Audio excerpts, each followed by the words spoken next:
ஒரு நிமிடம் ஒரு மருத்துவம். நான் உங்கள் டாக்டர் நித்யா, சித்த மருத்துவர்.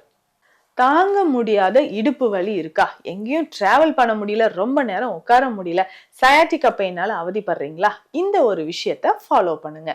டெய்லி என்ன பண்ணணும்னா, டிஸ்க் பல்ஜ் இருக்கிறவங்க இதை கட்டாயம் ஃபாலோ பண்ணிக்கோங்க.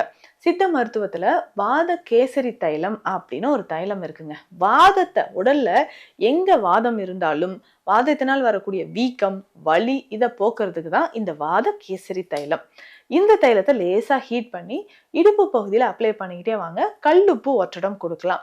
ஸோ டிஸ்க் பல்ஜ் இருக்கு அப்படின்னு சொன்னா அந்த இடத்துல இதை அப்ளை பண்ணிட்டு கல்லுப்பு ஒற்றடம் நீங்க கொடுத்துக்கிட்டே வந்தீங்கன்னா இடுப்பு வலி, இந்த சயாட்டிகா பெயின் நமக்கு குறைய ஆரம்பிக்கும்.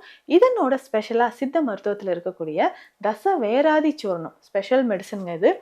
இந்த மருந்தை நீங்க பயன்படுத்திட்டு வரும்பொழுது நம்ம உடல்ல இருக்கக்கூடிய வலிகள், முக்கியமா இந்த லோ பேக் பெயின் குறைய ஆரம்பிக்கும். இந்த மாதிரி பயனுள்ள மருத்துவ தகவல்களுக்கு நம்ம பேஜை ஃபாலோ பண்ணுங்க.